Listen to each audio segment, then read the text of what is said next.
প্রিয় মুসলিগণ, আমরা এমন একটা সময় পৃথিবীতে অবস্থান করছি যে সময়টা সবচেয়ে উন্নত একটা সময়। ২০ বছর আগের পৃথিবীর অবস্থা আর বর্তমানের অবস্থা এক নয়। দিন দিন পৃথিবী উন্নতির সর্বোচ্চ শিখরে আরোহণ করছে। 4G থেকে 5G চালু হয়ে গেছে অলরেডি বিভিন্ন জায়গায়। পুরো পৃথিবী হচ্ছে গ্লোবাল ভিলেজ। পুরো পৃথিবী একটা গ্রামে পরিণত হয়েছে। ঠিক যেমনভাবে পুকুরের এক প্রান্তে যদি একটা ঢিল নিক্ষেপ করা হয়, অপর প্রান্তে তার ঢেউ পৌঁছে যায়, ঠিক সেভাবেই পৃথিবীর এ প্রান্ত থেকে ও প্রান্তে যে কোনো ঘটনায় মুহূর্তের মধ্যেই ছড়িয়ে যাচ্ছে। যোগাযোগ ব্যবস্থা উন্নত হয়েছে, চিকিৎসা ব্যবস্থা উন্নত হয়েছে, উন্নত হয়েছে মানুষের লাইফ স্টাইল, মানুষের চল চলন, আচার আচরণ সবকিছুই উন্নতির সর্বোচ্চ শিখরে আরোহণ করেছে। তো এই যুগকে অবশ্যই বলা যায় যেটা একটা আধুনিক যুগ। এই যুগকে বলা যায় এটা একটা সভ্য যুগ বা সভ্যতার যুগ হিসেবেই পুরো পৃথিবী বর্তমানে ট্রিট হচ্ছে। কিন্তু অত্যন্ত দুঃখের বিষয়, অত্যন্ত পরিতাপের বিষয় যে আসলেই কি এই যুগটাকে আধুনিক যুগ বলা যায়? এই যুগকে কি সভ্য যুগ বলা যায়? আমরা ইতিহাসের পাতায় যদি একটু ডুব মারি তাহলে দেখতে পারি যে ইতিহাসের সবচেয়ে বর্বরতম জাতি ছিল আইয়ামে জাহিলিয়াতের যুগ। যে যুগটা হানাহানি, মারামারি, কাটাকাটি, রক্তারক্তি করত, কন্যা সন্তানদেরকে জীবন্ত পুঁতে দিত, এরপরে সামান্য বিষয়কে কেন্দ্র করে শত বছরব্যাপী যুদ্ধ বিগ্রহ করত। এই যুগকে জাহিলিয়াত হিসেবে আমরা চিনি, জানি। কিন্তু বর্তমান মনে হয় এমনটি নয়, তাই কি? আসলে কি জাহিলিয়াতের চেয়ে এই যুগটাকে ভালো বলা যায়? দেখুন, কোরআন মাজিদের এই আয়াত আপনারা অনেকবার পড়েছেন, আমি পড়েছি, আপনারা অনেকবার এর ব্যাখ্যা শুনেছেন, আমিও দিয়েছি, শুনেছি। কিন্তু এই ব্যাখ্যার সরাসরি ফিটিংটা পারফেক্ট মনে হয়নি। যেমন আল্লাহ বলছেন সূরা ৩ এর ৫ নম্বর আয়াতে যে সুম্মা রাদাদনাহু আসফালা সাফিলিন, অতঃপর মানুষকে উন্নত করার পর সে যদি আমার বিরুদ্ধাচরণ করে তাহলে আমি তাকে নিম্নমুখী করব। মানে সে নিচে নামতে নামতে নামতে নামতে একদম পায়খানার চেয়েও নিকৃষ্ট হয়ে যাবে। আল্লাহ আরো বলছেন সূরা আরাফের ১৭৯ নম্বর আয়াতে উলাইকা কাল আনআম, এরা আর মানুষের কাতারে নাই, এরা পশু প্রাণীর মতো। পশু প্রাণীর মতো বলার পর আল্লাহ বলছেন বাল হুম আদাল, না, এরা আর পশু প্রাণীর স্তরেও নেই। কাদেরকে বলছে? মানুষদেরকে বলছে। মানুষদেরকে এবং জিনদেরকে আল্লাহ রাব্বুল আলামিন বলছে যে এরা আর মানুষের কাতারে নেই, এরা এখন পশু প্রাণীর কাতারে। আল্লাহ পরক্ষণে বলে যে না, পশু প্রাণীরও কাতারে এরা আর নেই, এরা এখন পশু প্রাণীর চেয়ে নিকৃষ্ট। আল্লাহ কাদেরকে বলছেন? মানুষকে বলছেন, জিনকে বলছেন। এবার আমরা দেখি পৃথিবীতে সবচেয়ে নিকৃষ্ট পশুটির নাম হচ্ছে শূকর। কেন নিকৃষ্ট? কারণ এর গায়রত নেই আর আত্মমর্যাদা নেই। এ যখন স্ত্রীর সঙ্গে মিলিত হয় সেই সময় এর পাশ দিয়ে যদি অন্য কোনো পুরুষ গমন করে তাহলে সে সাইড হয়, তার স্ত্রীর সঙ্গে অন্য পুরুষকে, অন্য শূকরকে মিলিত হওয়ার সুযোগ করে দেয়। মানে আত্মমর্যাদা বলে কিছু নেই। এজন্য শূকর খোর যারা, তারা কি হয়? বেহেয়া, নির্লজ্জ হয়। তো এরপরও আল্লাহ বললেন যে না, এরা আর শূকরের কাতারেও নেই, এরা এখন কি শূকরের চেয়েও নিকৃষ্ট। দেখুন, পৃথিবীর উন্নতির জন্য সিসি ক্যামেরার ব্যবস্থা করা হয়েছে, সিকিউরিটি ফোর্সের ব্যবস্থা করা হয়েছে, নিরাপত্তা বেষ্টনীর ব্যবস্থা করা হয়েছে। আর দেশের আইনে কারো যদি বিচার না করা যায় তাহলে আন্তর্জাতিক আদালত পর্যন্ত করা হয়েছে। এরপরেও গত কয়েকদিনের ঘটনা বিশ্ব বিবেককে নাড়িয়ে দিয়েছে। যা বলছিলাম এটা হয়তো বা আপনাদের সবারই মোটামুটি জানা আছে, তা হচ্ছে যে জেফ্রি অ্যাপস্টাইন, এর ৩০ লক্ষ পৃষ্ঠার নথির মধ্যে প্রায় কয়েক হাজার পৃষ্ঠা অলরেডি প্রকাশ হয়ে গেছে। হাজার হাজার ভিডিওর মধ্যে কয়েকটা ভিডিও প্রকাশ হয়ে গেছে, লক্ষ লক্ষ ছবির মধ্যে কয়েকটা ছবি প্রকাশ হয়ে গেছে। এতেই বিবেকবান ব্যক্তিদের রাতের ঘুম হারাম হয়ে গেছে।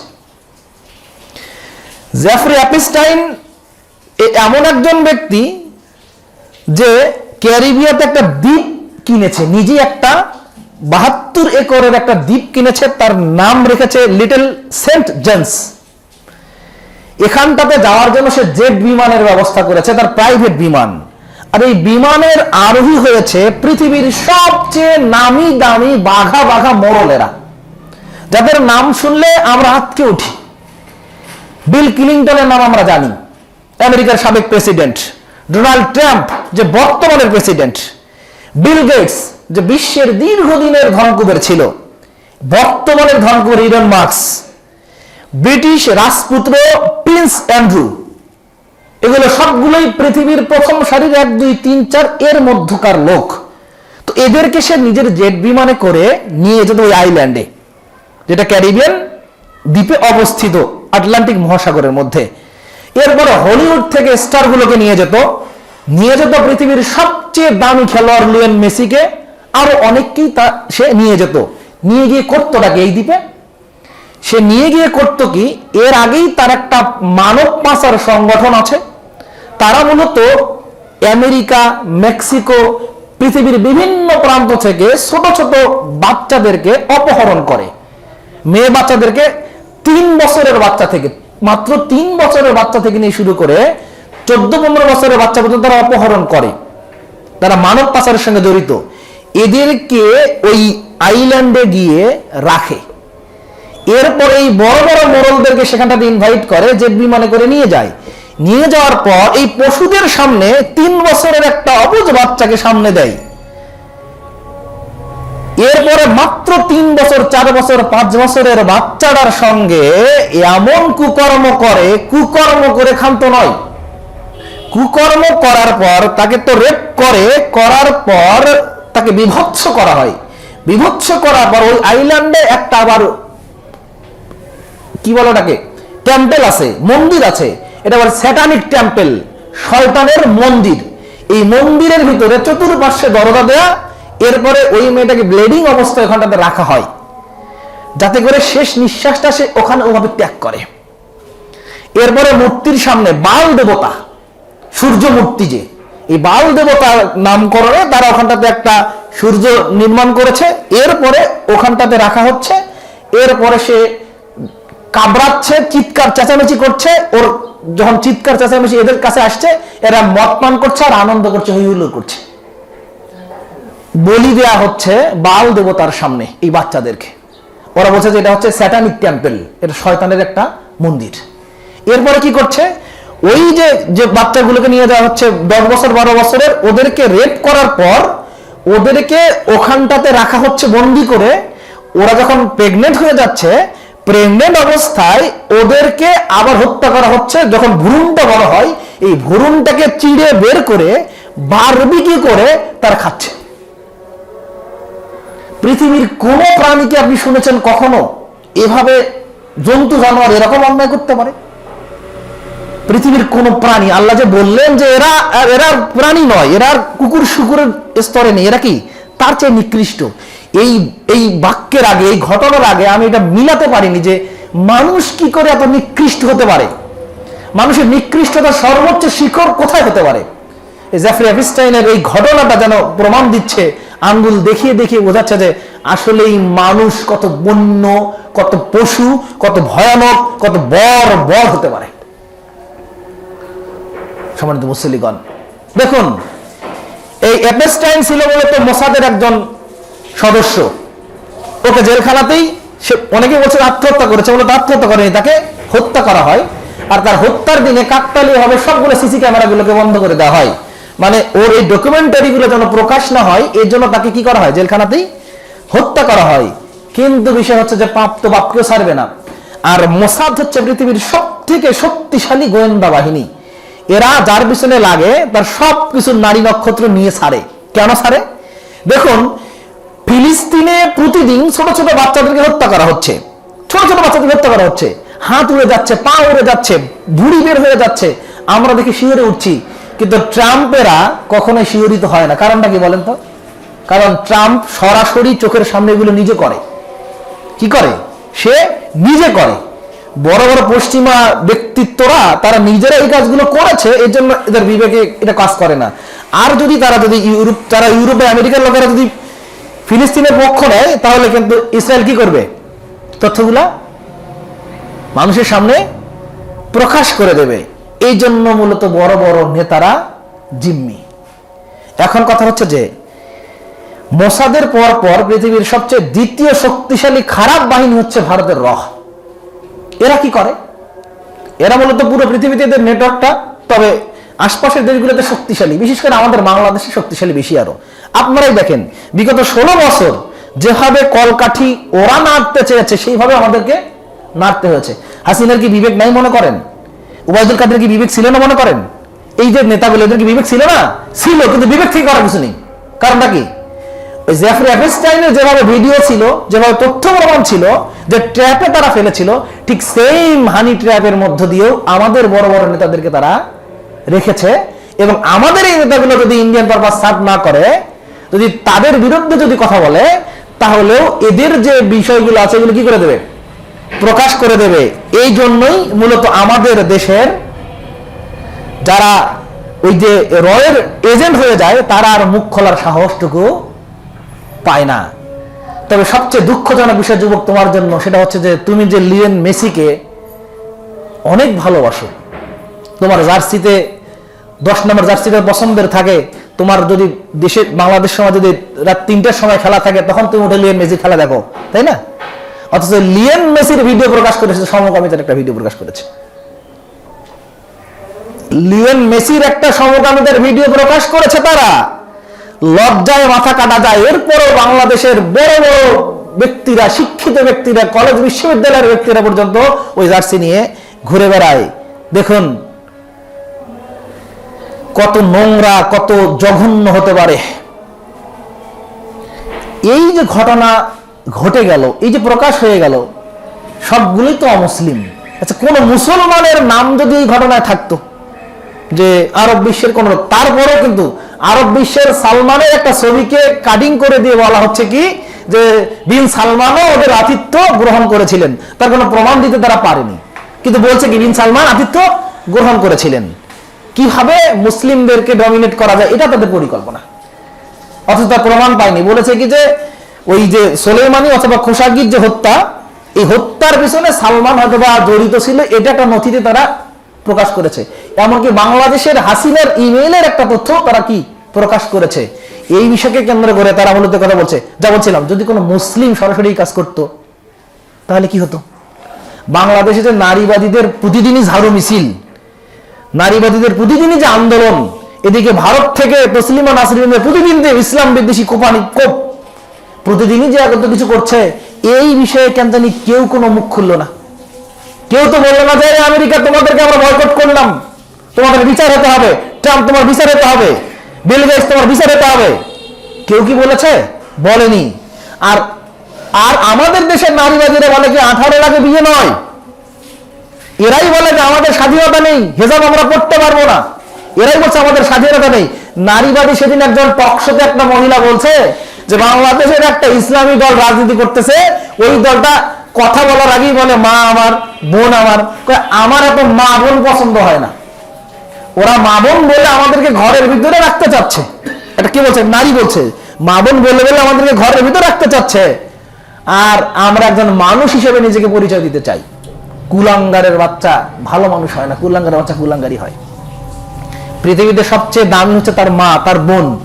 একটা নারীকে যদি এই সম্মান দেওয়া হয়, এই সম্মান তার পছন্দ হচ্ছে না। ওর পছন্দ হচ্ছে কি আমার সঙ্গে ফ্রি মিক্সিং করবে, গেট টুগেদার করবে, আমার সঙ্গে ইত্যাদি করবে, তাহলে আমার ভালো লাগে।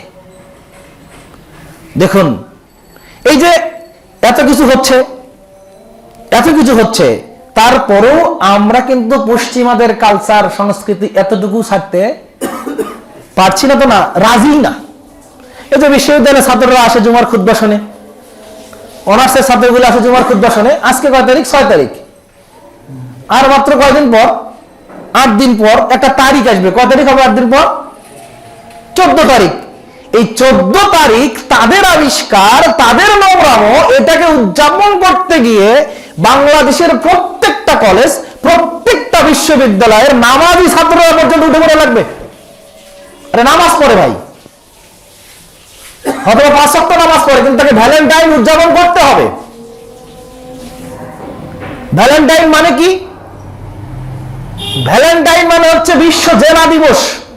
পশ্চিমারা যে দেশের লোকেরা শতকরা 90% জারজ সন্তান, আমেরিকার শতকরা 90টা সন্তান জারজ, আমেরিকার কোন মেয়ের শতকরা 90টা মেয়ের প্রথম সন্তান হওয়ার পরে বিবাহ হয়। সন্তান যখন বড় হয় তখন গিয়ে বলে আব্বু আমার মাকে বিবাহ করো। মানে সন্তান গিয়ে বলে কাকে, যে আব্বু তুমি আমার মাকে এখন বিবাহ করো, এখন স্বীকৃতি দাও। সেই জাতিদের আবিষ্কার আমাদের দেশের মুসলিম সমাজ, 90-92 মুসলিম সমাজ এটাকে পালন করার জন্য, উদযাপন করার জন্য উঠে পড়ে লেগেছে। কয়েকদিন আগে একটা পত্রিকার আর্টিকেল দেখলাম, এই 14ই ফেব্রুয়ারি ভ্যালেন্টাইন্স ডে উদযাপন করতে গিয়ে একটা কি বলি এটাকে, মানে প্রোটেক্টেড কোম্পানি যেটাকে বলা হয়, এই কোম্পানিটা লক্ষ লক্ষ টাকার প্রোটেকশন বিক্রি করে, কোটি টাকার, কয়েক কোটি টাকা প্রোটেকশন বিক্রি করে শুধুমাত্র এই 14 তারিখকে কেন্দ্র করেই। কারণটা কি, ললনারা কপক কপতিরা এই দিনে অবাধে মিলিত হবে যারা ইনসিডেন্ট করে না হয় এখানকার জন্য প্রোটেকশনের জন্য। যুবক, তুমি যদি এইভাবেই চলো তাহলে তুমি তাদের চেয়ে কিভাবে ভালো হতে পারো। আর এদেশের মেয়েগুলো এত পাগলি যে মাত্র 50 টাকার ফুচকার লোভে সামলাতে পারে না। ওর বাবা যদি বলে যে তোমাকে বিবাহ দেবে, তুমি তোমার অনার্স ফার্স্ট ইয়ার সেকেন্ড ইয়ারে বড়, তো একটা ভালো ছেলে এসেছে, তোমাকে বিবাহ দেওয়া হোক, বিবাহ দেবো, তখন বলবে না বাবা আমার উচ্চতর ডিগ্রি অর্জন করা ছাড়া আমি বিবাহ করবো না। আরে ছেলে ভালো, সরকারি চাকরি করে, ইভেন বিসিএস ক্যাডার, ও বসতে রাজি না, বিবাহ করতে সে রাজি নয়। আরে ও পাবে দেনমোহর, ও পাবে একটা সামাজিক মর্যাদা, ও পাবে একটা নিরাপত্তা, ও পাবে একটা আবাসন, ও পাবে একটা প্লাজেন্ট লেভেল, কিন্তু ওগুলো সে চায় না। সে চায় কি, 50 টাকার ফুচকা আমি খাবো, এরপরে আমি আমার সর্বোচ্চ বিলিয়ে দেবো, তাতে আমার কোনো সমস্যা নেই। ও বুঝতে পারছে না যে ছেলেটার সঙ্গে 50 টাকার ফুচকা খেয়ে সে অন্যায় লিপ্ত হচ্ছে, ওই ছেলেটা ওই কাজ গোপনে ভিডিও করে রাখছে। ঠিক যেন জেফরি এপস্টাইনের মতো ভিডিও করে রাখছে, ইচ্ছা মতো তাকে জিম্মি করে, যতদিন মন চাবে ততদিন জিম্মি করে রাখবে।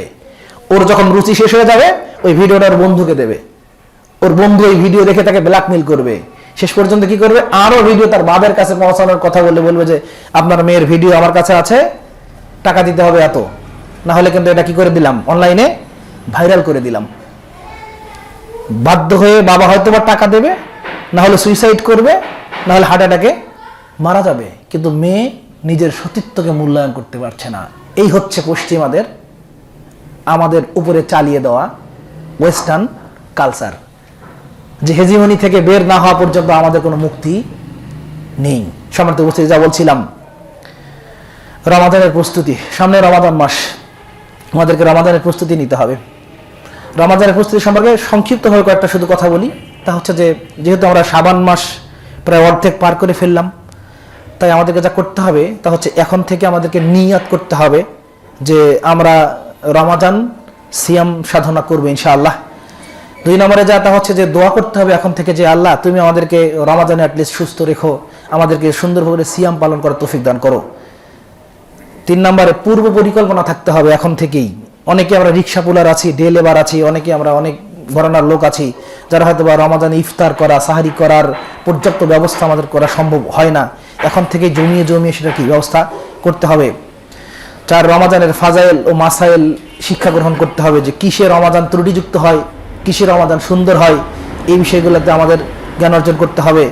5 বিগত রমাদানের কাজা যদি কারো থেকে থাকে এখনো যেহেতু 12-14 দিন আছে, এখনো সেই কাজা আদায় করার সুযোগ এখনো রয়েছে।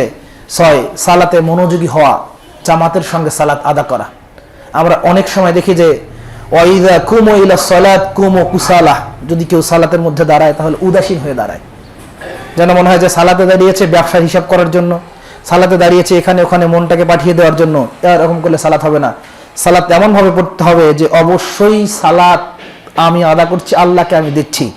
আল্লাহকে দেখা আমার পক্ষে সম্ভব নয়, কিন্তু আল্লাহ আমাকে দেখছেন, এই ইয়াকিনটা রেখেই আমাদেরকে সালাত আদা করতে হবে। 7 গোনাহ ও বদ অভ্যাস পরিত্যাগ করতে হবে। আমাদের অনেক গোনার অভ্যাস থাকে, এই গোনার অভ্যাসগুলো, বদ অভ্যাসগুলো আমাদেরকে এখন থেকে পরিত্যাগ করতে হবে। 8 কোরআন তিলাওয়াত করতে হবে। আমরা যারা জেনারেল স্টুডেন্ট আছি, এখন বর্তমানে সুযোগ আছে, বিভিন্ন অনলাইনে ক্লাস হচ্ছে কোরআনের, হয় না? এগুলো থেকে আমাদেরকে কোরআন শিখতে হবে এবং অর্থ সহ, অ্যাটলিস্ট কমপক্ষে অর্থটা সহ একবার হলেও রমাদানে যেন আমরা কোরআন খতম দিতে পারি। 9 বেশি বেশি দান সাদাকা করা। 10 দাওয়াতি কাজ বেশি বেশি করে করা। রমাদান মাস হচ্ছে সর্বস্তরের মুসলিমের জন্য দাওয়াতি কাজের একটা সর্বোচ্চ প্ল্যাটফর্ম। কিভাবে? একজন বিড়িখোর ব্যক্তিকেও আপনি রমাদান মাসে ধমক দিতে পারেন। সে আপনার সিনিয়র হলে বলতে পারেন, ভাই রমাদান মাস আপনি বিড়ি খাচ্ছেন কেন? এটা যদি আপনি সুকৌশলে যদি আরো বলেন যে ভাই আপনি সিএম নেই কেন, একটা ক্লিন সেওয়ালা ব্যক্তিকে বলতে পারেন যে ভাই রমাদান মাসে তুমি গাড়িতে শিফট করেছো কেন। এইভাবে দাওয়াতি কার্যক্রম বিভিন্নভাবে যেখানে যেভাবে সুযোগ সেখানে করা সম্ভব। 11 শাবান মাসে বেশি বেশি করে সিয়াম পালন করা। তবে আল্লাহ নবী সাল্লাল্লাহু আলাইহি ওয়াসাল্লাম মূলত তিনি নিয়মিত সিয়াম পালন করতেন, আর শাবান মাস তিনি প্রায় পুরোটাই সিয়াম পালন করতেন। তবে আমাদের জন্য যেটা বলেছেন যে 15ই শাবানের পূর্বে তত খুশি সিয়াম আদায় করো, কিন্তু 15 শাবানের পরে যেন না করা হয়, কারণ তাতে করে কি হবে, স্বাস্থ্য সমস্যা দেখা দিতে পারে এবং ফরজ সিয়ামের জন্য ত্রুটি বা মনোযোগের ঘাটতি আসতে পারে। তবে যারা নিয়মিতভাবে নফল সিয়ামে অভ্যাসী, সোমবার বৃহস্পতিবার, তারা করে যাবেন ইনশাআল্লাহ। 12 নম্বর জবানের হেফাজত করা। জবানের হেফাজত করা। আমরা এমনিতে অযথা কথা বলি, অনেক সময় অবান্তর কথা বলি, খোশ গল্প করি, মিথ্যা কথা বলি, অশ্লীল কথা বলি, বন্ধুদের সঙ্গে মিলিত হলেই যেন এমনিতেই কথা বলি, বানিয়ে বানিয়ে কথা বলে একটা সমস্যা প্রবণতা আছে আমাদের, এগুলো বন্ধ করতে হবে। আল্লাহ নবী সাল্লাল্লাহু আলাইহি ওয়াসাল্লাম বলেছেন যে if you want to something say good thing, otherwise shut your mouth. যদি তুমি কিছু বলতেই চাও তাহলে কি বলো, ভালো বলো, আর ভালো না বলতে পারলে মুখটাকে কি করো, বন্ধ রাখো। 13 চোখের হেফাজত করা। এই যে আমাদের কাছে স্যাটানিক একটা ভার্সন আছে, অধিকাংশ মানুষগুলি আমরা এটাতে বুথ হয়ে থাকি, ইনস্টল করি একটা, আসে আর একটা। আর এমনভাবে প্রোগ্রাম সেট আপ দেওয়া আছে যে আপনি যদি 5 মিনিটের জন্য ঢুকে যান তাহলে 1 ঘন্টা আপনার কোন পাশে চলে যাবে, কোন পাশে চলে যাবে, এটা কি বোঝা যায়? বোঝা যায় না। যে এইটা থেকে দূরে থাকতে হবে। প্রয়োজনে অবশ্যই কাজে লাগাতেই হবে, কিন্তু প্রয়োজন অতিরিক্ত যেন না হয়, এদিকে সোচ্চার থাকতে হবে। চোখের হেফাজত এটা একটা মাধ্যম। এছাড়াও এই সময় যেটা আমরা বেশি বেশি করতে পারি তা হচ্ছে বেশি বেশি করে তওবা ইস্তেগফার করা। তওবা ইস্তেগফার বেশি বেশি করে করতে হবে। সম্মানিত উপস্থিতি, আমরা যে সিয়াম রাখবো, সিয়ামের বিনিময় তো আল্লাহ রাব্বুল আলামিন দেবেন, তাই না? কারণ আল্লাহ নবী বলেছেন কি, আল্লাহ বলেছেন আসসামু লি ওয়া আনা আযজি বিহি, সিয়াম তো আমার জন্যই। বান্দা তো চাইলে গোপনে অনেক কিছু ভক্ষণ করতে পারে, কিন্তু সে তো করে না। পৃথিবীতে কেউ দেখতে পায় না এই ব্যক্তিটা সিয়াম আছে না নেই, শুধুমাত্র এটা কে জানে, আল্লাহ জানে। কারণ আপনি অন্ধকার ঘরে দরজা বন্ধ করে যদি কোনো কিছু আপ্যায়ন করেন, কোনো কিছু খান, তাহলে পৃথিবীর কেউ দেখা সম্ভব নয়। কিন্তু আপনি কেন খান না, অথচ ক্ষুধার্ত? এমনও তো দেখা যায় যে ইফতারের আছে মাত্র আর 10 মিনিট, এটা 5 মিনিট। ছোট বাচ্চাকে যদি বলা হয় যে তোমার পছন্দের ক্যান্ডি তোমাকে দেবো, 5 মিনিট আগে ইফতার করো, এটা ছোট বাচ্চা কিন্তু কি করবে না, ইফতার করবে না। তো এটা একটা কি আধ্যাত্মিক বিষয়। তো এটা কেন হয়, এটা আল্লাহ রাব্বুল আলামিনের সঙ্গে বান্দার কানেক্টিভিটি বৃদ্ধি হয়ে যায়, আর এর প্রতিদান আল্লাহ রাব্বুল আলামিন নিজেই দেবেন, আল্লাহ প্রতিদান নিজের হাতে দেবেন। আর আল্লাহর দেওয়া মানে তো বুঝতেছি আমরা, আল্লাহর দেওয়া মানে কি, আল্লাহর দেওয়া মানে জান্নাত দেবেন, ডাইরেক্ট কি জান্নাত দেবেন। আল্লাহ তুমি কবুল করো, আল্লাহ আমিন। তো এটা গেল পরকালের বিষয়। দুনিয়াতে আমরা কি পাবো দেখুন, জাপানের একজন বিজ্ঞানী ডক্টর, তিনি ছিলেন, তার নাম ছিল ওশিনোরি ওশমি। তিনি 2016 সালে অটোফিজিতে, অর্থাৎ এই সিয়ামের উপরে গবেষণা করেই তিনি নোবেল পুরস্কার অর্জন করেন। অটোফিজি। পৃথিবীতে বর্তমানে দুর্ভিক্ষের কারণে মানুষজন যত না মারা যায়, সিরিয়ার কথা বলেন, এরপরে আপনি ফিলিস্তিনের কথা বলেন, অথবা যত যুদ্ধ বিধ্বস্ত দেশ আছে, এই যুদ্ধ বিধ্বস্ত দেশগুলোতে যত মানুষ মারা যাচ্ছে না খেয়ে, তার চেয়েও কয়েক গুণ বেশি মানুষ মারা যাচ্ছে শুধু বেশি খেয়ে। He died for overeating, সে অতিরিক্ত খাবার কারণে মারা গেছে। মানে এখনো স্টিল নাও যত লোক বেশি খেয়ে মারা যায়, তার চেয়ে না খেয়ে কম লোক মারা যায়, অর্থাৎ খেয়েই বেশি লোক মৃত্যুবরণ করে। তো তিনি আবিষ্কার করলেন যে কোষ ভেঙে কোষকে খায়। তো এই উপরে তিনি গবেষণা করার পরে তিনি নোবেল পুরস্কার অর্জন করলেন। তো সিয়ামের আমি দুনিয়াতে যে উপকারটা পাবো তা হচ্ছে এটা যে প্রথমত হৃদযন্ত্রের উপকার করে, 2 নম্বরে চর্বি বা কোলেস্টেরল কমাতে সহায়তা করে, 3 নম্বর হজমের উপকার করে, 4 নম্বর আলসার হওয়ার সম্ভাবনা কমিয়ে দেয়, 5 ডায়াবেটিসের উপকার করে, 6 ওজন নিয়ন্ত্রণ রাখার সহযোগিতা করে, 7 রোগ প্রতিরোধক ক্ষমতা শরীরে টি-সেল বৃদ্ধি করে, 8 অ্যাজমা চর্মরোগ নিরাময়ে সহায়তা করে, 10 ধূমপানের আসক্তি কমিয়ে দেয়, এবং 11 বর্তমান সময় অনেক ডাক্তার, এমনকি নন মুসলিম ডাক্তাররা বলছে যে আপনি ফাস্টিং করুন। সেদিন আমি একজন ডাক্তারের কাছে গেলাম, তো তিনি বলছেন যে আমি ফাস্টিং করছি। তাই মুসলিম ডাক্তার, তাই বললাম আপনি ফাস্টিং কেন বলছেন, আপনি সিয়াম বললেন না কেন? তো বলছে আসলে ভাই সিয়াম তো আমি নই, আমি ফাস্টিং আছি। কি বলছে? আমি ওয়াটার ফাস্টিং। ওয়াটার ফাস্টিং মানে কি? তিনি শুধুমাত্র ওয়াটার খাবেন, পানি খাবেন, আর অন্য কিছু খাবার খাবেন না। তো বললাম যে আপনি ওয়াটার ফাস্টিং করছেন কেন, আপনি ফুল ফাস্টিং করতেন। তখন উনি বলছে ভাই দেখেন, আমি মূলত একটা আমার লিভারের সমস্যার কারণে আমার লিভার অপারেশন করতে হয়, তো আমি বেশি পানি না খেয়ে থাকতে পারি না। আবার বেশি কিছু খাওয়া আমার জন্য কি নয়, শরীরের জন্য বেশি খাওয়া পারমিট করছে না, আবার আমি না খেয়েও থাকতে পারছি না। তবে রমাজান মাসে শুধুমাত্র আমি ফাস্টিং করি, আর বাকি সময় প্রায় আমি ওয়াটার ফাস্টিং করি। আর যুবকদের জন্য হচ্ছে এই সিয়ামটা একটা ঢাল। কি ঢাল? মরবে রাসূল মুহাম্মদ সাল্লাল্লাহু আলাইহি ওয়াসাল্লাম বুখারীতে 5066 নম্বরে বলেন, ইয়া মাশারাশ শাবাব, হে যুবক সমাজ, মান ইসতাতা মিনকুমুল বা, যদি তোমাদের সক্ষমতা থাকে ফালাতাজাওয়াজ, তাহলে তুমি বিবাহ করো। ফাইন লাম ইসতাতি, যদি তোমার সামর্থ্য না থাকে ফালাইহি বিসিয়াম, তাহলে তুমি সিয়াম পালন করো। ফাইনাল হুবেজা, তাহলে এটাই হচ্ছে তোমার জন্য রক্ষা কবচ। পার্টিকুলারলি যারা আমরা হয়তো বা স্টুডেন্ট মানুষ আছি, হয়তোবা যারা আমরা হয়তোবা বিবাহ চাইলেও করতে পারছি না, আবার প্রবৃত্তিকে দমন করা যাবে এরকম সিচুয়েশন আমাদের নেই, আমরা পাপ থেকে বিরত থাকবো, তাদের জন্য আল্লাহ নবী সাল্লাল্লাহু আলাইহি ওয়াসাল্লাম যেটা বলেছেন সেটা হচ্ছে যে ফাস্টিং, সিয়াম পালন করা। এগুলো করলেই যুবকের চরিত্র ঠিক থাকবে। আর আমরা এখন সংক্ষিপ্ত পরিসরে কিছু গুরুত্বপূর্ণ মাসাইল নিয়ে আলোচনা করবো ইনশাআল্লাহ। যে বিষয়গুলো আমাদের মাঝে বারংবার প্রশ্ন অনেক সময় অনেকভাবেই এসে যায়, হয়তোবা আপনার কাছে আসতে পারে, অথবা আপনি জিজ্ঞাসিত হতে পারেন, অথবা আমাদের জানা দরকার। তা হচ্ছে যে রমাজানে বিভিন্ন ক্যালেন্ডারগুলোতে লেখা থাকে যে রমাজানের প্রথম দশক রহমত, দ্বিতীয় দশক মাগফিরাত, তৃতীয় দশক নাজাত। এইভাবে কি রমাজানকে ভাগ করা যাবে? মূলত এইভাবে রমাজানকে ভাগ করার কোনো সুযোগ নেই। রমাজানের পুরো মাসই রহমত, মাগফিরাত, পুরো মাসই নাজাত। তাহলে এই কথাটা কিভাবে চালু হলো? তবে এইভাবে ভাগ করার যেভাবে চালু হয়েছে, এটা মূলত মুনকার বা প্রত্যাখ্যাত একটা জয়ীফ হাদিস, যেটা সিলসিলায় জয়ীফার 1569 নম্বরে স্থান রয়েছে। রাসূল রাহমাতুল্লাহ দিয়েছেন এই হাদিসটা মূলত জয়ীফ। আর জয়ীফ হাদিসের কারণেই আমাদের দেশে এই বিভক্তিটা এখনো দেখা দিচ্ছে বা ক্যালেন্ডারগুলোতে দেখা যায়। আর একটা বিষয় আমাদের মাঝে চালু আছে যে রমাদান মাসে জান্নাতের দরজাসমূহ খোলা হয়, তাই এই মাসে কেউ মারা গেলে জান্নাতে প্রবেশ করবে। এই দাবি কি সঠিক? উক্ত দাবি সঠিক নয়, কেননা রমাদান মাসে জান্নাতের দরজাসমূহ খোলা থাকে ঠিকই, কিন্তু এ মাসে কেউ মারা গেলে জান্নাতে প্রবেশ করবে কথার কোনো প্রমাণ পাওয়া যায় না। মূলত এর উদ্দেশ্য হলো বান্দাদেরকে সিয়াম পালনের মাধ্যমে জান্নাতে প্রবেশ করানোর জন্য অগ্রগামী করা। এখন রমাদান মাসে কি জাহান্নামের শাস্তি বন্ধ থাকে? না, এ মাসে জাহান্নামের শাস্তি বন্ধ থাকে না, বরং জাহান্নামের দরজা বন্ধ থাকে। অর্থাৎ যে সমস্ত গুনাহ মানুষকে জাহান্নামের দিকে নিয়ে যায়, তা থেকে তাদেরকে তাদের ইচ্ছা শক্তিকে বিরত রাখা হয়। ইচ্ছা শক্তি পরিচালনা কে করেন? আল্লাহ করেন। আল্লাহ যেগুলোতে পাপ হবে, এই পাপগুলো থেকে কি করে? রমাদানের মানুষের মনটাকে অন্যখানে সরিয়ে রাখেন।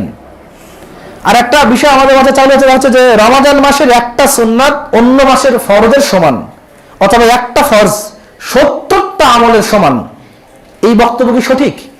যে উক্ত বক্তব্য সঠিক নয়। উক্ত মর্মে বর্ণিত হাদিসটিও মুনকার বা অস্বীকৃত। এখন কথা হচ্ছে যে রমাজানের যে নিয়ত, আমরা গদ বাঁধা নিয়ত পড়ি যে নাইতু নাসুমা গাদা মিন সাহরি রমাজান আল মুবারকে ফরজুল্লাহ ইয়া আল্লাহু তাকাব্বাল মিন্নি ইন্নাকা আনতাস সামিউল আলিম। এই মর্মের নিয়ত কি পড়া প্রয়োজন? বিষয় হচ্ছে যে এই মর্মের নিয়ত পড়লে বেদাত হবে। আল্লাহ নবী সাল্লাল্লাহু আলাইহি ওয়াসাল্লাম জীবনে কখনো এই মর্মে কোনো নিয়ত পড়েননি, সাহাবাগণ পড়েননি, তাবিগণ পড়েননি, পড়তে বলেননি। আর এই নিয়তটাই মূলত ভুল। এখানে বলা আছে নাই তো নাসুমা গদা, অর্থ হচ্ছে আমি আগামীকালের জন্য নিয়ত করলাম। সে আজকে সিয়াম থাকবে আর নিয়ত হচ্ছে কোন দিনের জন্য? আগামীকালের জন্য। তাহলে এটা কি হচ্ছে? বিপরীতমুখী নিয়ত হচ্ছে। আর মূলত নিয়ত হচ্ছে অন্তরের তামান্না, মুখে উচ্চারণের কোনো বিষয় নয়। মুখে উচ্চারণ করে যে নিয়তই করা হোক না কেন, এই নিয়তটাই কি হবে? বেদাত হয়ে যাবে। এখন প্রশ্ন হচ্ছে যে ঘুম থেকে জাগতে না পারার কারণে সাহারি খাওয়া সম্ভব হয়নি, অনেকের এরকম হয়ে থাকে। সেক্ষেত্রে সে ব্যক্তি কি করবে? সে ব্যক্তি এক্ষেত্রে সে অবস্থাতে সিয়াম রেখে দেবে, তার সাহারি না খেলেও সিয়াম আদা হয়ে যাবে ইনশাআল্লাহ। বর্তমানে যে বিষয়টা আর একটা দেখা যায় তা হচ্ছে যে সাহারি পার্টি নামে একটা সাইরান দল বিভিন্ন জায়গায় বের হচ্ছে, মাইকিং করছে, কাওয়ালি গাচ্ছে, গজল গাচ্ছে, কোরআন তেলাওয়াত করছে। এইভাবে মানুষদেরকে সাহারির সময় জাগানো যাবে কি? সাহারির সময় জাগানোর জন্য এইভাবে মাইকিং করা, জাগরণী গাওয়া, কোরআন তেলাওয়াত করা বা সাইরান বাজানো শরীয়তে সম্পূর্ণরূপে নতুন একটা সৃষ্ট, যা বেদাত। এটাতে মূলত মানুষদের আরো ক্ষতি হয়, রোগী মানুষের অসুস্থতা বৃদ্ধি পায়, ঘুমন্ত মানুষদের ঘুমের ব্যাঘাত ঘটে যায়। এছাড়া যারা আল্লাহর ইবাদত করে, সালাত আদা করে অথবা কোরআন তেলাওয়াত করে বা জিকির আজকারে মশগুল থাকে, এদের কি হয়? ত্রুটি হয়ে যায়। অতএব এই কাজগুলো অবশ্যই বর্জনীয়। যদি আপনার এলাকায় কেউ এরকম সাইরান পার্টি থেকে থাকে, তাহলে আপনার নিজের দায়িত্বে ওই সাইরান পার্টির সঙ্গে দেখা করুন এবং বলুন যে রমাজান মাসটাতে আমাদের ইবাদতে তোমরা বাধা দিও না কয়েকটা টাকার কারণে। ওরা তো কি করে, শেষের দিকে কি করে, ওই সাথে রমাজানের পর থেকে তারা কি করে, বাড়ি বাড়ি গিয়ে আবার কি টাকা কালেকশন শুরু করে দেয়। তো ভাই তুমি কয়েকটা টাকা পাবা, তুমি এই কারণে আমাদের এই সারা মাসে ইবাদত তুমি আমাদের ক্ষতি করবা? বুঝায় বললে ইনশাআল্লাহ সে বুঝতে পারবে। এখন কথা হচ্ছে যে রমাজান মাসে সাহারির আজান, এটা তো আমাদের সারা দেশে চালু নেই। চালু আছে কি? চালু নেই, তবে কিছু কিছু এলাকা আছে। আর মূলত সাহারির জন্য আজানটাই রাসূলুল্লাহ সাল্লাল্লাহু আলাইহি ওয়াসাল্লামের পক্ষ থেকে সুন্নাত। তবে হ্যাঁ, এটাতে আমাদের সতর্ক থাকতে হবে। দেখা যাচ্ছে যে আমি যদি আমার মসজিদে সাহারির আজান চালু করি, আবার এলাকাতে যদি লোকজন যদি মেনে না নেয়, তাহলে কিন্তু এটার জন্য কি হয়ে যাবে, একটা বিশৃঙ্খলা সৃষ্টি হবে। সেক্ষেত্রে অবশ্যই এই ব্যাপারটা আমাদের মাথায় রাখতে হবে। কারণ যদিও সুন্নাত, যদিও আজান দেয় কি সুন্নাত, কিন্তু এই এলাকায় ধরেন আপনার এলাকায় আপনার একটা মসজিদ আর আশপাশের মসজিদগুলো কি নয়, এটা ফলো করছে না। সেক্ষেত্রে আপনাকে অবশ্যই এখান থেকে সম্ভবপর যদি আজানও দেন, তাহলে মুখে আজান দেয় উত্তম হবে। কি হবে? মুখে আজান দিলেন উত্তম হয়ে গেল। কিন্তু মাইকে দিলে হয়তো বা লাউডে দিলে, এটা দিয়ে পরের দিন আবার আমরা মসজিদে কি হলো, লোকজন এসে গেল, অন্যখানে ইস্যু প্রবাহিত করলো। এই সুযোগটা দেওয়ার কোনো প্রয়োজন আমাদের নেই। কোন ব্যক্তি যদি রমাজান মাসের রাত্রিতে স্ত্রী সহবাস করে ঘুমিয়ে যায় এবং অপবিত্র অবস্থায় সাহারি খায়, তাহলে উক্ত সিয়াম শুদ্ধ হবে কি? সিয়াম শুদ্ধ হবে। কারণ রাসূল মুহাম্মদ সাল্লাল্লাহু আলাইহি ওয়াসাল্লাম ও কখনো কখনো অপবিত্র অবস্থায় ফজর করতেন, অতঃপর সিয়াম রেখে দিতেন। রমাদান মাসে কোনো ব্যক্তি যদি স্ত্রী সহবাস অবস্থায় ফজরের আজান হয়ে যায়, এই অবস্থায় কি করবে? এমত অবস্থায়, সে অবস্থায় তাকে সেখান থেকে বিরত থাকতে হবে। বিরত থাকা ছাড়া তার কোনো পথঘাট খোলা নেই। যদি ইচ্ছাকৃতভাবে সে বিরত না হতে পারে, তাহলে তাকে কাজা কাফারা করতে হবে। কাফারা সমান সমান ৬০ জন মিসকিনকে খাদ্য খাওয়াতে হবে, অথবা একটা দাস মুক্ত করে দিতে হবে, অথবা দিতে হবে ৬০ জন অথবা ৩৭ কেজি চাল। তাকে কি করতে হবে? এটাকে ফিরিয়ে দিতে হবে। এটা হচ্ছে একটা ব্যক্তি যদি ইচ্ছাকৃতভাবে রমাদান মাসে সিয়ামের সময়টাতে, শুধুমাত্র নট অনলি শুধুমাত্র আজান অবস্থায় বা আজানের পর, শুধুমাত্র তাই নয়, এটা যদি দিনের বেলাতেও হয়। আর একটা বিষয় মাসালা মনে রাখা দরকার, যে এটা খুব সেন্সিটিভ একটা বিষয়। অনেক সময় দেখা যাচ্ছে যে অনেক সময় উত্তেজিত হওয়ার কারণে এই কাজে লিপ্ত হয়ে যায়। সেক্ষেত্রে স্ত্রী যদি রাজি না থাকে, তাহলে স্ত্রীর জন্য কাফারা প্রয়োজন নেই। তবে স্ত্রীকে একটা সিয়াম পালন করতে হবে, স্ত্রীকে একটা সিয়াম পালন করতে হবে। কিন্তু স্বামীর জোর জবরদস্তি করার কারণে যেহেতু এটা হয়েছে, এর জন্য স্বামীর উপরে শরীয়তটা কঠিন। তাকে টানা ৬০টা সিয়াম পালন করতে হবে, অথবা ৬০ জন মিসকিনকে খাওয়াতে হবে, অথবা প্রায় ১ মণ চাল তাকে কি করতে হবে? ফিদিয়া দিতে হবে। এটা হচ্ছে ওই ব্যক্তির বাঁচার মাধ্যম, এছাড়া দ্বিতীয় কোনো বাঁচার মাধ্যম তার নেই। আর আরেকটা বিষয় আমাদের দেশের বিভিন্ন ক্যালেন্ডারগুলোতে দেখা যায়, তা হচ্ছে যে ইফতারের সময় যে দোয়াগুলো আছে, আল্লাহুম্মা লাকা সামতু ওয়ালা রিজকিকা আফতারতু অথবা আল্লাহুম্মা সামতু লাকা, এই মর্মে ইফতার করা যাবে কিনা, প্রশ্নটা খুবই একটা গুরুত্বপূর্ণ প্রশ্ন। মূলত রাসূল মুহাম্মদ সাল্লাল্লাহু আলাইহি সাল্লাম এমন কোনো সাবজেক্ট তিনি রেখে যাননি যেটা তিনি সমাধান দিয়ে যাননি। তিনি মূলত ইফতারের সময়কার দোয়া তিনি বলে দিয়েছেন, এবং তিনি ইফতারের পরে কি বলতে হবে এটাও তিনি বলে দিয়েছেন। শর্টকাটে যেটা কথা সেটা হচ্ছে বিসমিল্লাহ বলে ইফতার এবং আলহামদুলিল্লাহ বলে ইফতার শেষ করা। তো এত কিছু আমার মায়ের কাছে কোনো প্রয়োজন নাই, এত কিছু আমার প্রয়োজন, আমি বিসমিল্লাহ বলে ইফতার করব। আর ইফতারের সময় মনে রাখতে হবে যে খেজুর দিয়ে সাধ্যমতো আমরা চেষ্টা করবো খেজুর দিয়ে ইফতার করার, কিন্তু খেজুরের দাম তো অনেক, তাহলে কি সুন্নাত ছুটে যাবে? জি না, খেজুরের দাম অনেক, আমার সাধ্য নেই, তাহলে আমার সুন্নাত রাখার মাধ্যম হচ্ছে আল্লাহ নবী দিয়েছেন যে তুমি পানি দিয়ে তুমি ইফতার করো। তাহলে পানি দিয়ে যদি ইফতার করা হয় তাহলে আমার এই সুন্নাতটা কি হলো, আদা হয়ে গেল, এবং শেষে আমি কি বলবো, আলহামদুলিল্লাহ বলবো। আর একটা প্রশ্ন, এবং ক্যালেন্ডারগুলোতে বারবার যেটা দেখা যায় তা হচ্ছে যে এই মসজিদে আজান হয় ধরেন 6টা 1 মিনিটে, আর এক মসজিদে 6টা 3 মিনিটে, আর এক মসজিদে 6টা 6 মিনিটে। তো এই যে পার্থক্যটা, এই পার্থক্যটা আমরা কি করতে পারি? তবে সুন্দর যেটা বিষয়, মজার বিষয় সেটা হচ্ছে যে এই ইন্টারিম গভর্নমেন্টের এটা সফলতা বলবো আমি, যে এতদিনের ব্যর্থতা তারা ওভারকাম করতে পেরেছে। তা হচ্ছে এবারও সিদ্ধান্ত তারা নিয়েছে কি সূর্যাস্তের সঙ্গে সঙ্গেই ইফতার হবে। কিন্তু ঘাড় তেরা বাঙালি আছে না, তারা বলছে যে সূর্যাস্তের সঙ্গে সঙ্গে আজান হবে, ইফতার হবে। ঘাড় তেরা কিছু ক্যালেন্ডার তারপরে কি করে, সতর্কতা, অতিরিক্ত সতর্কতার কারণে তারা আরো 2-3 মিনিট ডিলে করে। জেনে রাখা ভালো হবে যে ডিলে করা মানেই ইহুদি খ্রিস্টানদের সাদৃশ্য অবলম্বন করা। আল্লাহ নবী সাল্লাল্লাহু আলাইহি সাল্লাম বলেছেন যে সায়েম ব্যক্তি সূর্য ডোবার সঙ্গে সঙ্গেই ইফতার করবে। খবরদার তোমরা দেরিতে ইফতার করো না, কারণ ইহুদি খ্রিস্টানরা দেরিতে ইফতার করে। এখন আরেকটা যেটা বিষয় সেটা হচ্ছে যে আমরা অনেক সময় বন্ধুরা মিলে অথবা মসজিদে বা বিভিন্ন জায়গায় ইফতার পার্টি দিই। অনেকে বলে ইফতার পার্টি, কেউ বলে ইফতার সম্মেলন।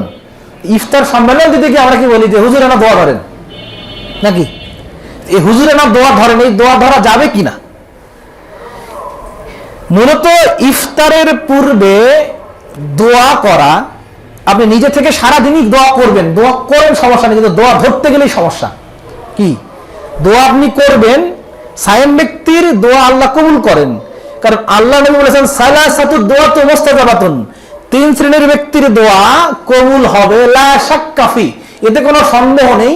এর মধ্যে বলেন দাওয়াতুস সায়েম, সিয়াম পালনকারী ব্যক্তির দোয়া আল্লাহ কবুল করবেন। তো আপনি দোয়া করেন, কবুল আপনার হবে, দোয়া সমস্যা নেই। কিন্তু আপনি যখনই হুজুরকে বলে হুজুর বেহাক লা ইলাহা ইল্লাল্লাহ বলেন বা সম্মিলিতভাবে করবেন, তখন আমরা কি হয়ে গেল, বেদাত হয়ে গেল। আর বেদাত হয়ে যাওয়ার কারণেই আপনার নেকি নষ্ট হয়ে গেল। বাংলাদেশে একটা দল কোরআনকে সামনে রেখে অনেক ব্যক্তিদের সিয়াম নষ্ট করছে। তারা কোরআন মাজিদের সূরা বাকারার আপনার কত নম্বর আয়াত, এটা 187 নম্বর আয়াত, এটা উল্লেখ করছে যে সুম্মা আতিম্মুস সিয়ামা ইলাল লাইল, অতঃপর তোমরা সিয়ামকে রাত্রির আগমন পর্যন্ত পূর্ণ করো। বাংলাদেশে একটা দলের নাম আপনারা জানেন কিনা, আহলে কোরআন। মূলত এরা আহলে কোরআন না, এরা মুনকিরিনে হাদিস। আহলে কোরআন মূলত কারা? যারা পবিত্র কোরআন এবং সহিহ হাদিস মনে করে আহলে কোরআন, ও না আহলে হাদিস নেই, আহলে কোরআন। কিন্তু এরা নাম দিয়েছে চমকপ্রদ নাম, এরা বলে আহলে কোরআন, হাদিস মানতে নারাজ। এরা বলছে দেখেন না আল্লাহ রাব্বুল আলামিন কোরআন মাজিদে কি বলছে, সূরা বাকারার 187 নম্বর আয়াতে আল্লাহ বলছে সুম্মা আতিম্মুস সিয়ামা ইলাল লাইল, তোমরা রাত্রি আগমন পর্যন্ত সিয়ামকে বাড়িয়ে দাও।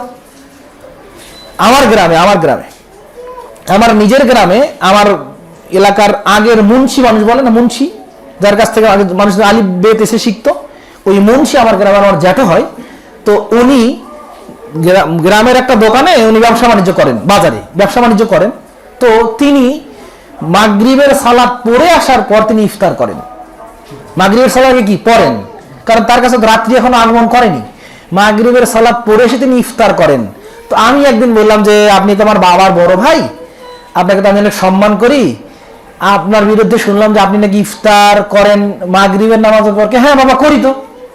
কেন করেন? কেন আল্লাহ বললেন না যে তোমরা সিয়ামকে রাত্রি পর্যন্ত পূর্ণ করো? তো আমি রাত পর্যন্ত করি। তো বললাম যে আপনাকে কে বলেছে? কেন আমাকে আমাদের মাঝে তালিম হয়, তো ওদের মাঝে সদস্যরা যায়, তো বললাম ওদের কি দাড়ি আছে?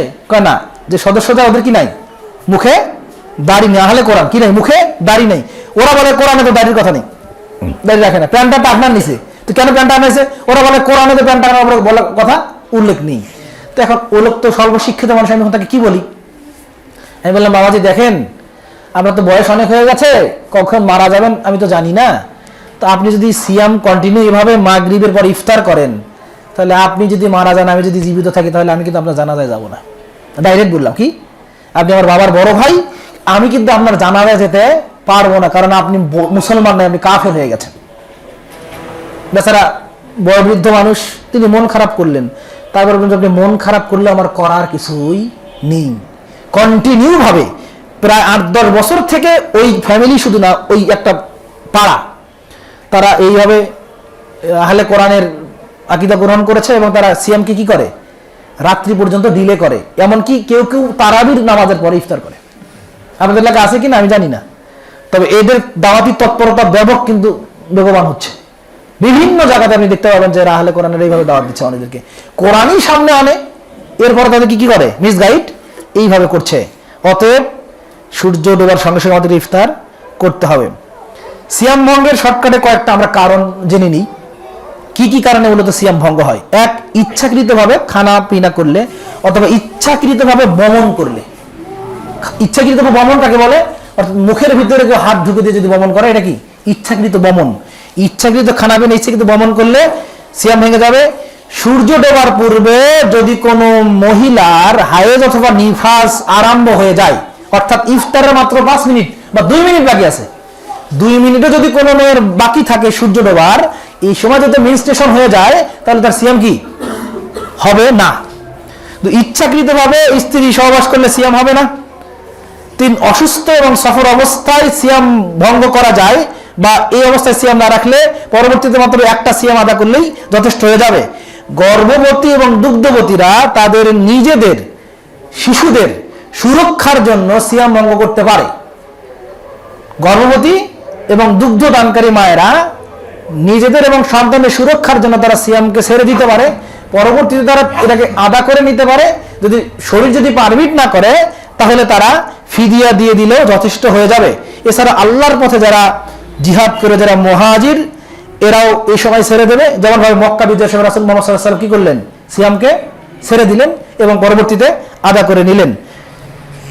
সম্মানিত উপস্থিতি, এখন সিয়াম নিয়ে কয়েকটা গুরুত্বপূর্ণ বিষয়, এই বিষয়গুলো আমাদের যুবকদের পার্টিকুলারলি জানা দরকার। যেহেতু দিন আর দিনান নসিহা, দিনটা কি উপদেশ। অনেকগুলো বিষয় হয়তো মনে হতে পারে যে এই বিষয়গুলো হয়তো আলোচনা করার কি বা থাকতে পারে, তবে জানা দরকার। কি জানা দরকার? ইসলাম হচ্ছে এমন একটা দিন যে এটাতে হক বলতে আল্লাহ রাসূল লজ্জাবোধ করেননি, আর আমাদের হক জেনে নিতে লজ্জার কিছু নেই। এজন্য আমরা জেনে নেব। তাতে যে সিয়াম অবস্থায় কারো যদি নাইট পলিউশন হয়ে যায়, তাহলে তার কি সিয়াম নষ্ট হবে? না, সিয়াম নষ্ট হবে না। এটি মানুষের নিয়ন্ত্রণের বাইরে, যা করার জন্য মানুষ বাধ্য নয়। আল্লাহ বলেন, লা ইউকাল্লিফুল্লাহু নাফসান ইল্লা উসাহা, আল্লাহ সাধ্যের অতিরিক্ত বোঝা কাউকে চাপায়া দেন না। অতএব কোনো ছেলে যদি, মেসের ছেলেরা পার্টিকুলারলি খাবার পর দেখা গেছে ফজরের সালাতের পর শুয়ে গেল, দিনের বেলা একটু ঘুমিয়ে গেল, এদের যদি নাইট পলিউশন হয়, তাহলে সিয়াম এভাবে কি রেখে দেবে, সিয়ামের কোনো সমস্যা হবে না। তবে কেউ যদি ইচ্ছাকৃতভাবে মাস্টারভিশন করে, তাহলে তার সিয়াম নষ্ট হয়ে যাবে। কথা ক্লিয়ার? মাস্টারভিশন কেউ যদি করে, তাহলে তার সিয়াম নষ্ট হয়ে যাবে। এক্ষেত্রে স্ত্রীর সঙ্গে যেরকম বিধান যে 60টা, এখানে 60টা করা লাগবে না, তবে একটা করতে হবে। তবে মাস্টারভিশন যেহেতু শরীরের জন্য ক্ষতিকর, এবং হার্ভার্ড ইউনিভার্সিটির গবেষণায় যে if any man just 3 times going to masturbation, then he will be in dysfunctional disorder, premature ejaculation যেটাকে বলছে।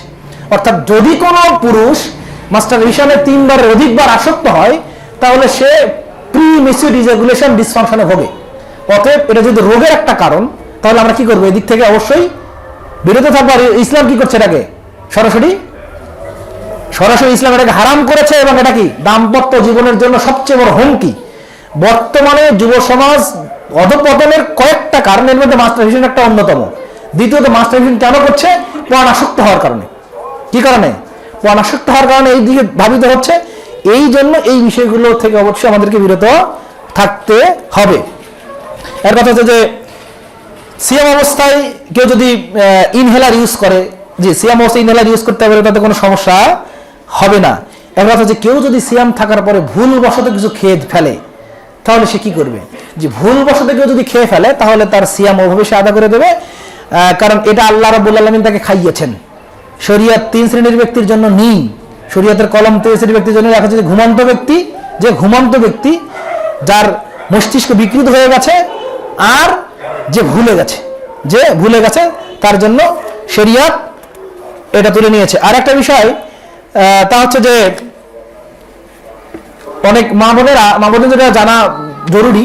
আমাদের মধ্যে যারা আমরা বাড়িগুলো যারা হাজবেন্ড আছে, তারা আমাদের মিসেসদেরকে এই মশালাগুলো জানাতে পারি। তা হচ্ছে যে অনেক সময় অনেক মা বোনেরা চায় যে রমাজানের সিয়ামটা তো মহামূল্যবান, এই সিয়াম আমি অন্য সময় আদা করে নিলে শরীর শারীরিকভাবে মানে হলে মানসিকভাবে তৃপ্তি পাই না, সেক্ষেত্রে আমি কি ঔষধ সেবন করে আমি আবার ওই মান্থলি যে আমার এটা হচ্ছে মিসটা হচ্ছে, এটা কি বন্ধ করে দিতে পারবো কিনা?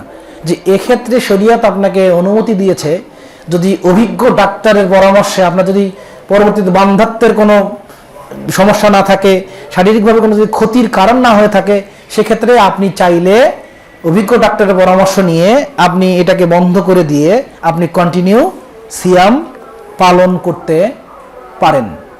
অর্থাৎ এই ওষুধ খেয়েও আপনাকে কি সিয়াম পালন করা বা কন্টিনিউ পুরো মাস সিয়াম থাকা সুযোগ শরীয়ত আপনাকে দিয়েছে।